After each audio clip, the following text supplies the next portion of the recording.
주식 투자 심플하게 충분하게 스텝스. 투자자 입장에서 빠르고 정확한 시황을 전달드릴 최경진의 퀵 시황입니다. 오늘은 식품 관련 섹터로 시장의 돈이 흡수된 것 같습니다. 어떠셨나요? 네, 오늘은 김건모 씨의 핑계가 생각납니다.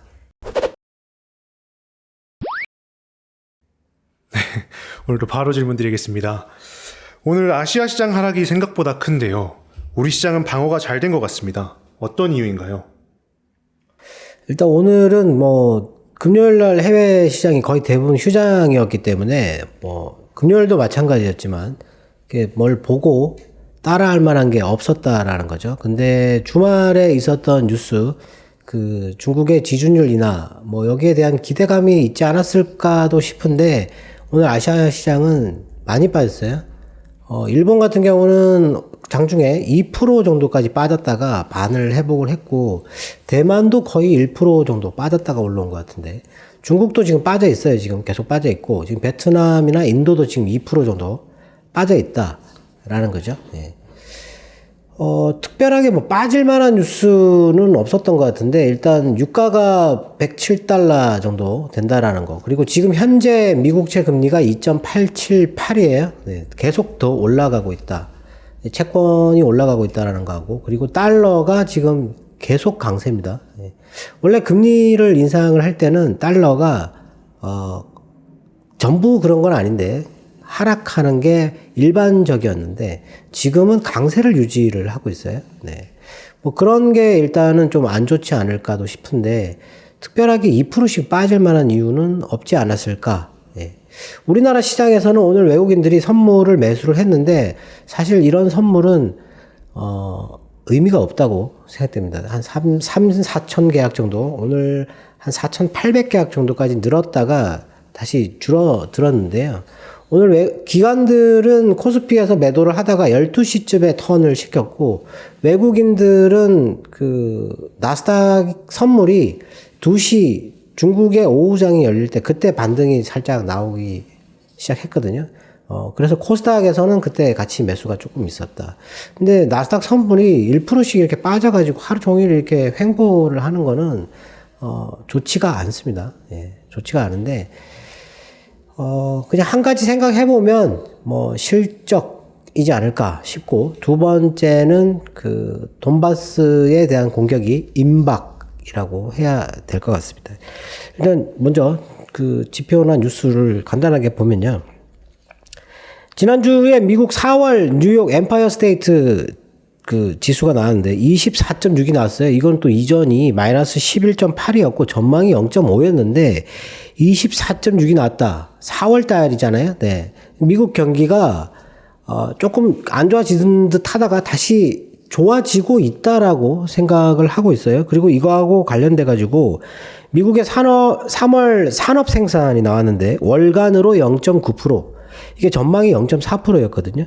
그리고 연간으로는 5.5%, 이전은 7.5%였는데, 그리고 제조업 생산 같은 경우는 월간으로 0.9%, 이건 이전은 1.2%였고 전망은 0.6%였는데 전망치를 넘었다. 연간은 4.9%, 이것도 이전치는 7.5%였습니다. 그리고 설비 가동률이 나왔는데, 이게 사실 미국은 설비 가동률을 보면 정말 참 우리하고 차이가 좀 많이 나는 것 같은데 78.3이 나왔어요. 78.3. 전체 설비 가동률이 78.3이라는 거는 보통 이제 우리나라도 주식을 살 때 그 회사, 제조업체 회사의 공장의 가동률이 얼마냐를 보고 사야 되거든요. 근데 보통 80% 정도 되면 엄청나게 호황이라고 보면 되거든요. 예. 근데 나라가 78.3이에요. 이게 안 좋다고 얘기할 이유는 없지 않을까 싶은데, 이전도 77.7이었고, 전망은 77.8, 비슷한 수준이지 않을까 싶은데, 높게 나왔어요, 그게. 그리고 주말에 중국의 지준율이 0.25% 인하를 했고, 지방이나 이런 은행들은 거기에다가 0.25를 더 추가로 인하를 했다라고 했는데, 시장은 실망했다라는 거죠.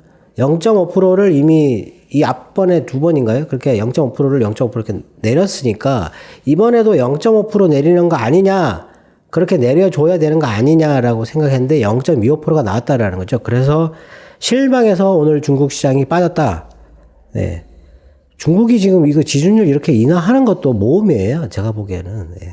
물론 뭐 이거 정책을 쓸 수 있는 도구, 유일하게 남아있는 통화정책 도구라고 생각되긴 하는데, 위험하다고 생각되는데. 하여튼 뭐, 이거 유동성을 계속 풀게 되면 인플레이션 올라가잖아요.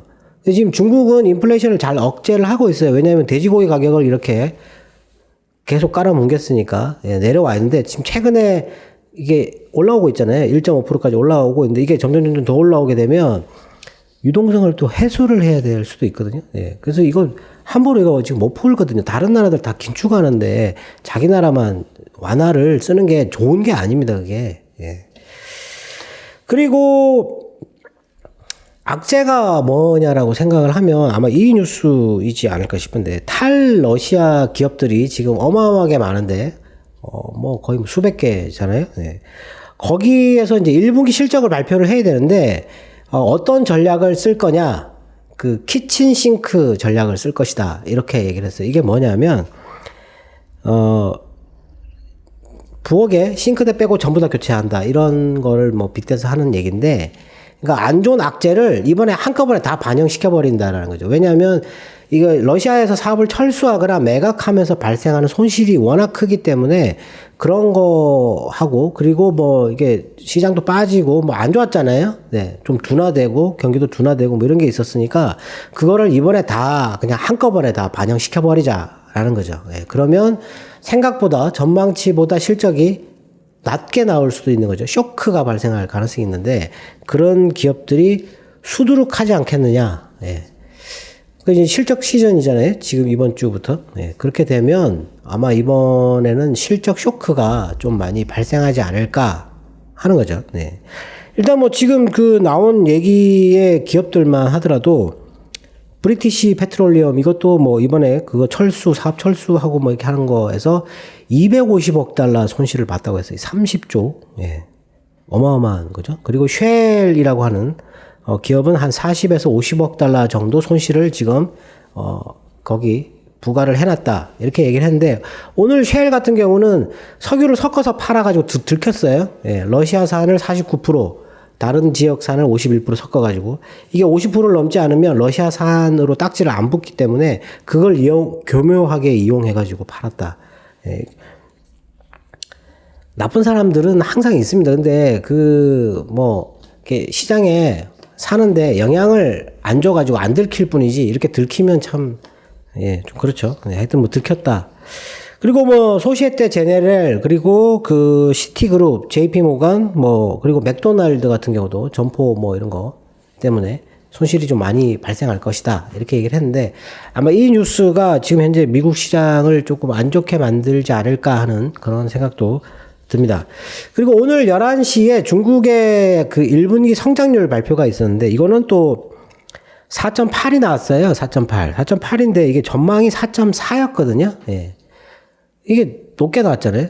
예. 그래서 좋지 않았을까. 지준율도 인하하고 성장률도 높게 나왔는데 주가는 빠졌다. 분기별로는 1.3%였고 이전은 1.5%, 이게 전망은 0.6%였다. 그리고 산업 생산 같은 경우는 3월달 연간으로 5%, 이전은 7.5%, 전망은 4.5%였어요. 전망치를 높게 나오고 있는 거죠. 이전 수치보다는 떨어지긴 했는데 전망을 왜냐면 코로나 때문에 더 낮게 봤는데 그보다 높게 나왔다라는 거죠. 소매 판매가 연간으로 마이너스 3.5%인데 이게 이전은 6.7%였어요. 6.7%에서 마이너스 3.5%로. 예. 전망은 마이너스 1.6이었는데 그리고 한 가지 안 좋았던 점은 실업률인데 실업률이 5.5에서 5.8로 높아졌어요. 코로나로 봉쇄를 해버렸으니까 뭐 일자리를 잃은 사람도 있지 않겠습니까? 그리고 산업 용량 활용 이거는 75.8 분기 단위로 이전은 77.4%였는데 그리고 3월 고정자산 투자는 9.3%가 나왔는데 이게 전월은 12.2% 그리고 전망은 8.5%였는데 9.3이 나왔다. 대체적으로 봉쇄 때문에 상당히 안 좋지 않겠느냐 이렇게 생각을 했는데 좋게 나왔어요. 좋게 나왔는데 하여튼 그 지준율 인하 폭이 너무 작아서 실망했다가 점점 회복해가는 그런 모양을 하고 있습니다. 지금 한 마이너스 1% 넘게 빠졌다가 지금 거의 뭐 한 0.5% 정도로 낙폭을 축소하고 있다. 이렇게 보여지고요. 그리고 러시아가 미국에다가 공식적으로 우크라이나에 대해서 무기를 지원하는 거에 대해서 강한 경고를 했어요. 네. 뭐 공식적으로 했다. 외교적인 그 절차를 통해서 그렇게 이렇게 항의했다. 이런 얘기가 있었고. 그리고 마리우폴 그 공격하는데 장거리 폭격기를 동원했어요. 지금 사실 이 폭격기가 무서운 무기인데, 미국이 갖고 있는 그 폭격기 핵무기를 싣고 가서 떨어뜨리는 이 폭격기죠. 그리고 어마어마한 양을 실을 수 있어요. 수백 톤의 그 폭탄을 실을 수 있는 건데, 이걸 동원해가지고, 예, 얼마 멀지도 않은데, 거기에다가 이거를 동원해가지고 폭격을 하고 있다. 이런 얘기를 했었고, 그리고 러시아가, 흑해 위에 있는 스타링크 위성을 파괴할 계획을 공개를 했어요. 네. 이번에 그 스타링크가 우크라이나 지역에서 통신을 가능하게 해줬잖아요.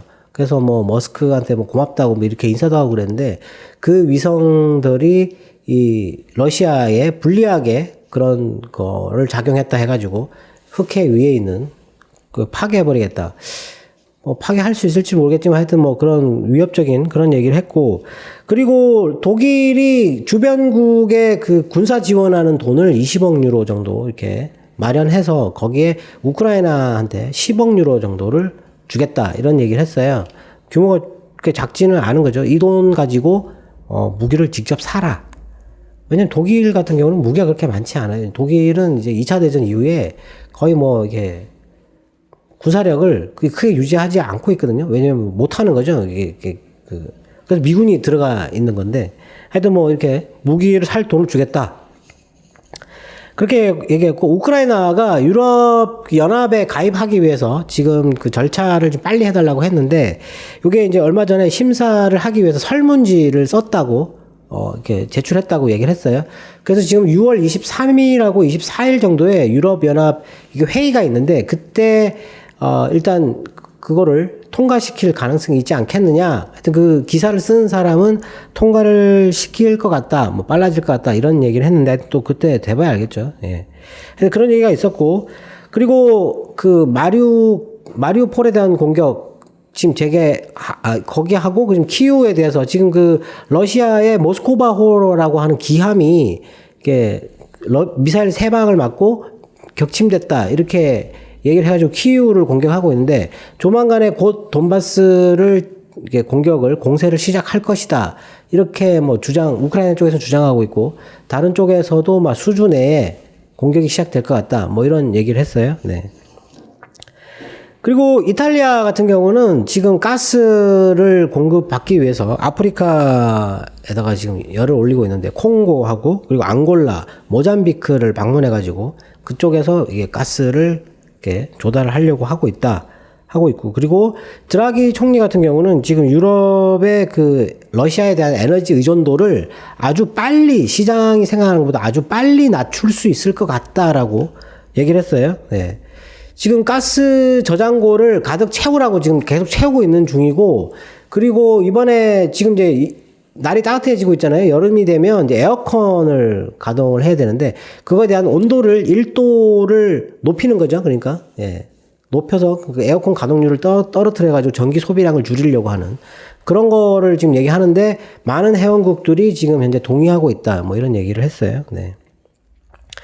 그리고 미국이 석유 가스 그 시추를 위해서 공공부지 임대를 재개한다. 이렇게 했는데, 임대 면적은 한 80% 정도로 이렇게 축소됐지만, 그래도 이게 원래 이거 그 친환경 때문에 이거 안 하려고 했던 건데, 이게 한다라는 거죠. 대신에 이제 부담금을 50% 정도 인상을 한다. 네, 이런 얘기를 했었고, OECD에서 38개국 가입 회원국들의 그 2월 소비자 물가를 조사를 했는데 7.7%가 나왔어요. 7.7%. 에너지가 26.6%, 그리고 식품이 8.6%. 예. 지금은 식품이 더 올라가고 있지 않나 싶은데. 그리고 북한이 미사일 또 2발 발사를 했고요. 그리고 이 미 국채 투자에 대한 얘기가 있었는데, 미 국채 투자가 42년 만에 지금 최대 손실을 보고 있다. 이게 1분기에 지금 국채 지수가 마이너스 55.5%가 빠졌어요. 근데 4월 달에 2.4%가 또 빠졌다라는 거죠. 어마어마하게 빠진 거예요, 이게 지금. 예. 근데 미국채 투자하는 돈은 엄청나게 큰데, 거기서 지금 이렇게 뭐 한 8%씩 이렇게 손실이 발생을 했다면, 정말 큰 돈이거든요. 네. 이걸 어떻게 해야 되느냐. 지금 월스트리트 저널에서 이게 내보낸 뉴스는 이게 국채 금리가 이렇게 올라가가지고 이렇게 손실을 보고 있는데, 이게 국채 금리가 올라가는 거는 경제가 탄탄한 게 아니냐. 네.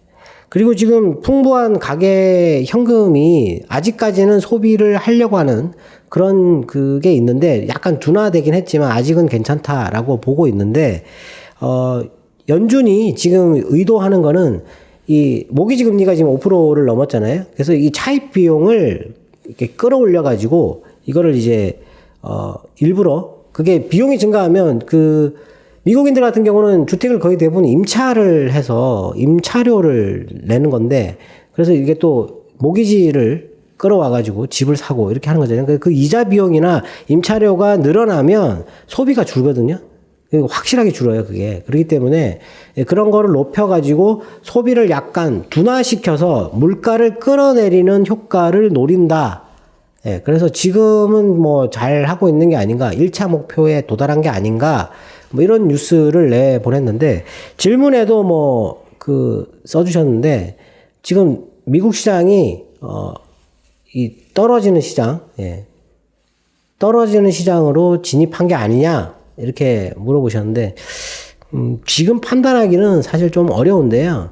떨어지는 시장이 아니고 경기의 둔화는 확실하게 온다라는 거죠. 근데 다만 시장이 이미 지금 그걸 반영을 어느 정도 했다라고 생각을 하고, 연준이 금리를 급격하게 올렸을 경우에 거기에 시장의 충격이 얼마나 반영되는가는 아직 판단하기는 좀 어렵고, 제가 보기에 지금 현재 미국 경제는 탄탄합니다, 아직. 예, 탄탄하고, 여기서 판단할 때 계속 이제 주의 있게 봐야 되는 건 미국채 금리거든요. 지금 투자자들이 3월 달에 물가가 고점이다라고 이미 생각을 하고 있었다라고 한다면 금리는 떨어져야 하는 게 맞지 않겠습니까? 지금? 그게 맞잖아요. 예. 물가가 고점, 금리가 따라 올랐잖아요. 물가가 높아져가지고 올랐고, 그리고 경제도 탄탄해서 이렇게 올랐는데, 만일에 물가가 지금 고점해가지고 경기가 둔화된다고 하더라도 이게 고점이라면 떨어져야 되는 거고, 예. 그리고 이게 만일에 물가가 떨어지고 경기가 같이 둔화된다 그러면 떨어져야 되잖아요, 금리가. 떨어져야 되는 게 맞는데, 오늘도 금리가 올랐어요. 8.28에서 8.78로 올랐잖아요. 그렇게 오른다라는 얘기는 경기가 아직은 괜찮다라고 생각하는 거죠. 다만 연준이 어느 선까지 올려서 횡보를 만일에 한다면, 횡보를 한다면 거기가 이제 딱 기준선이 되는 거거든요. 그 이상 올리면 경기가 이제 손상된다, 경제가 손상된다라고 봐야 되는데, 하여튼 그때까지는 괜찮다라고 보고, 그리고 그게 주식시장의 하락 진입을 지금 현재 알리는 어떤 뭐 그런 신호라고 보여질 만한 그런 거는 지금 나오지 않는 거죠. 예. 그리고 지금 막 그렇게 주장하는 사람들은, 비관론자들은요, 1년 내내 안 좋다고 얘기합니다. 예. 우리나라도 유명하신 분들이 몇 분 계시잖아요. 그냥 계속 안 좋다고 얘기를 하죠. 그러다가 이렇게 빠지면, 내 말이 맞지 않느냐, 이렇게 얘기가 나오는 건데, 저는 긍정론자예요. 저는 계속 올라간다. 왜냐하면 경제는 플러스 성장을 해가는 거지, 마이너스로 이렇게 줄어드는 게 아니다. 그런 나라는 일본밖에 없다라는 거죠. 예. 지금 뭐 물가가 높다 해가지고 뭐 경제가 엄청 침체로 빠질 만한, 침체는 제가 보기에 온다라고 생각하는데, 그게 이렇게 완전히 이게 하락 시장 쪽으로, 예, 몇 년간 계속 하락하는 그런 시장을 얘기하는 건 아니다라고 생각합니다. 다만 지금 현재 미국 시장이 빠지는 거는 이 키친 싱크, 예, 안 좋은 거를 이번에 그냥 다 반영시켜버리자 하는 그런 분위기 때문이 아닐까, 예, 그런 생각이 드네요. 네. 네. 실적 시즌이 본격화되는데요. 어디를 경계하고 무엇을 기대해야 할까요? 네, 오늘 같은 경우는 우리나라는 리오프닝 주들이 주도를 했는데, 지금 양극재 가격을 올려가지고 그쪽이 아침에 살짝 뜨다가 리오프닝이 강하게 가니까 이게 다 떨어져 버렸어요. 밀려버렸는데, 리오프닝이 이제 그 규제가 다 해소되는데 딱 하나 남은 게 뭐냐면 마스크잖아요. 마스크를 벗게 되면 관심을 가지는 게 화장품이지 않습니까? 예. 다른 것도 다 규제를 완화했으니까 이제 남은 마스크를 조만간에 해제하지 않을까 하는 그런 기대감에 오늘 화장품이 제일 강했거든요. 화장품이. 예.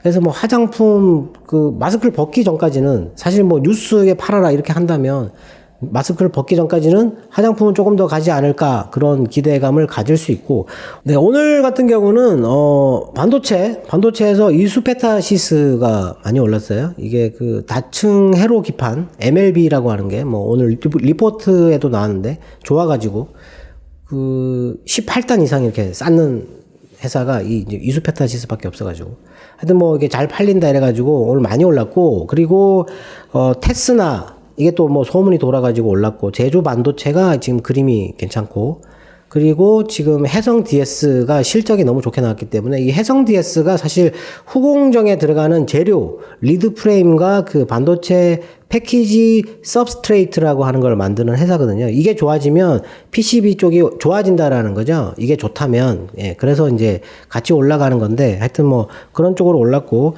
그리고 오늘 현대 오토에버, 현대 그 위아 자동차 쪽이 올랐어요. 그리고 한국 타이어, 넥센 타이어, 그리고 DTR 오토모티브, 이거 동아 타이어잖아요. 네. 자동차 관련된 거. 근데 오늘 현대차 같은 경우는 뭐 그 메타 쪽에 메타콩즈라고 하는 거, 뭐 그거 이용해가지고 그쪽에 사업 진출한다 해서, 현대차 그룹에서 지금 띄워야 하는 주가가 현대 오토에버거든요. 오토에버. 정의선 회장이 제일 많이 갖고 있는. 그거 올랐고, 나머지는 뭐 별로 좋지는 않았어요. 좋지는 않았는데 제가 보기에는 이번에는 실적이 좋은 쪽만 가야 된다. 왜냐면 지금 키친 싱크를 뭐 해외 기업만 하는 게 아니고 우리나라는 그런 거 잘 안 하는데, 안 하는 건지 못 하는 건지 그건 모르겠지만 하여튼 그런 거하고도 별로 상관이 없는데, 실적이 안 좋은 쪽은 상당히 안 좋을 수 있다라는 거죠. 예. 그래서 그쪽은 아예 보면 안 되고, 그럼 실적이 어떻게 그 회사가 좋은지 어떻게 아느냐 이렇게 생각하실 수 있잖아요. 그거는 사실 이 다트라고 공시하는 데가 있거든요. 예, 그런 데 가서 찾으셔도 되고, 그리고 뭐 여러 가지 이렇게 좀 검색을 해보시면 나오거든요. 증권사들의 실적 전망치가 나와요. 그게 이번 분기에. 물론 증권사들의 실적 전망치가 다 맞는 건 아니에요. 갑자기 뭐 이렇게 서프라이즈 그랬는데 쇼크가 나오는 경우도 있고, 쇼크 그랬는데 서프라이즈 나오는 경우도 있거든요. 이번에 LG전자 같은 경우는 쇼크라고 예상했는데 서프라이즈가 나왔잖아요. 네.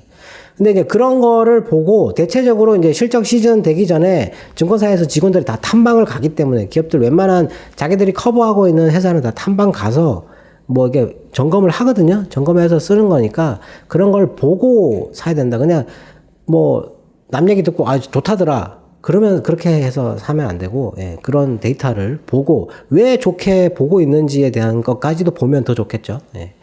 그런 쪽으로 보는 게 낫지 않을까 싶고, 그리고 이제 저 같은 경우 지금 생각하는 건 오늘 사실은 두 개 섹터밖에 보질 않았는데, 방산 쪽하고 그리고 비료. 근데 사료는 지금 한일 사료가 오늘 상한가였고, 현대 사료 지금 뭐 몇 배가 올랐나? 한 7배 올랐나요? 네. 근데 사료주들은 돈을 버는 회사들이 아니에요, 원래는. 근데 사료 가격도 많이 올랐어요. 그래서 오르긴 하는데, 주가가 그렇게 7배씩 오를 정도의 그런 실적은 절대 나오지 않습니다. 그렇기 때문에 그건 정당화 될 수가 없어요. 오르다가 하여튼 뭐 지금은 계속 올라가겠죠. 근데 그런 쪽으로 지금 비료 가격도 많이 올랐고, 그리고 2차 공세 때문에 그런 데에 대해서 좀 생각한다 그러면 방산이나 아니면은 저는 비료가 지금은 조금 더 안전하지 않을까 하는 그런 생각을 하고 있습니다. 그리고 지금 무기를 사라고 돈을 줬잖아요. 지금 우리나라 무기 뭐 좋은 거 있는데 그것도 눈치 보고 팔 수 있을지 모르겠지만 하여튼 그런 쪽으로 보는 게 낫지 않을까 싶습니다. 네. 오늘도 투자자분들의 궁금증이 해소되었길 바라겠습니다. 네, 주말에 우크라이나에서는 계속 주장하고 있는데 핵무기 사용에 대해서 계속 얘기를 하고 있어요. 그리고 뭐 미국 쪽에서도 뭐 그렇게 간과하지는 않는다라고 얘기를 하는데, 만일에 핵무기를 쏘게 되면, 전술 핵이라고 해서 작은 핵무기라고 해도 쏘게 되면 그 곡창지대가 있는 곳이잖아요. 거기가 오염되기 때문에 큰일 납니다. 진짜 그렇게 되면 뭐 이렇게 주식이 문제가 아니고 이게 식량 위기가 엄청나게 심각해지는 거기 때문에 그런 위기라도 제발 좀 피했으면 좋겠습니다. 지금까지 최경진의 퀵시황이었습니다. 감사합니다.